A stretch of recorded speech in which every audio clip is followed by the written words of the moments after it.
మొత్తం నింపవలసిన బాధ్యత మనకుందని చెప్పిన మొదటి వ్యక్తి పవన్ కళ్యాణ్ గారు.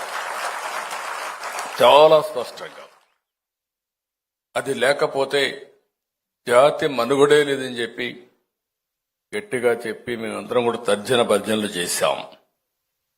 అది కూడా మీరు చూసినప్పుడు ఓసారి చరిత్రలు చాలా జరుగుతూ ఉంటాయి. నేను ఆ విషయాలు కూడా మీకు చెప్తాను. కానీ ఈరోజు ఇంకొక రోజు, ఇంకొక మహోన్నతమైన వ్యక్తి సర్దార్ వల్లభాయ్ పటేల్. వీళ్ళిద్దరిని చూస్తే రెండు కూడా వర్ధంతి రోజు. ఒక పక్క తెలుగు జాతి కోసరం, భాషా ప్రయుక్త రాష్ట్రాల కోసరం ప్రాణం అర్పించేటువంటి వ్యక్తి పొట్టి శ్రీరాములు గారైతే, దేశాన్ని ఐకమత్యం చేయడం కోసం, విలీనం కాకుండా ఐకమత్యం చేయడం కోసం పోరాడిన ఉక్కు మనిషి సర్దార్ వల్లభాయ్ పటేల్ అని చెప్పి కూడా నేను మీకు తెలియజేస్తున్నా. ఆయనలో కూడా మీరు చూసినప్పుడు బ్రిటిష్ వాళ్ళు స్వాతంత్ర్యం ఇచ్చామని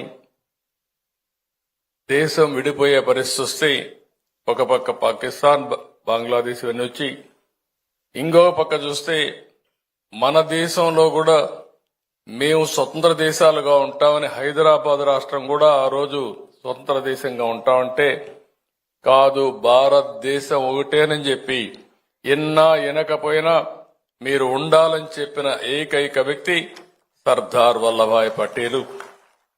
అందుకే ఆయన కూడా ఒక ఉక్కు మనిషిగా మిగిలిపోయే పరిస్థితికి వచ్చారు.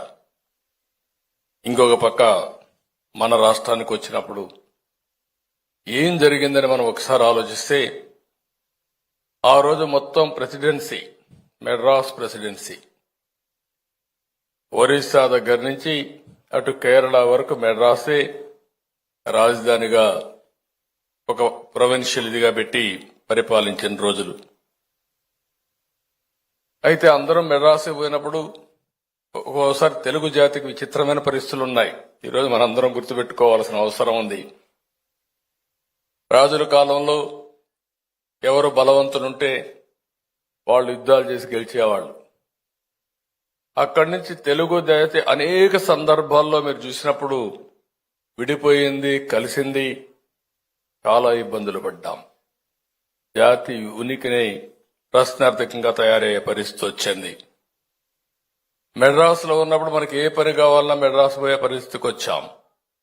అలాంటి పరిస్థితులు మీరు చూస్తే మొట్టమొదటిసారిగా గుంటూరులో యువజన నవ్య సాహితీ సమితి మొదటిసారిగా ఏర్పాటు చేసి 1953లో 3 వరకు 50 ఏళ్లు పోరాటం చేశారంటే 50 సంవత్సరాలు పోరాటం చేసిన తర్వాత పొట్టి శ్రీరాములు గారు ప్రాణత్యాగం చేసిన తర్వాత తెలుగు రాష్ట్రం వచ్చింది, భాషా ప్రయుక్త రాష్ట్రం వచ్చింది. అంటే ఏ విధంగా జరిగిందనేది ఒక ఉదాహరణ. ఈరోజు స్వాతంత్ర్యం కోసం పోరాడారు, మహాత్మా గాంధీ గారు పోరాడారు.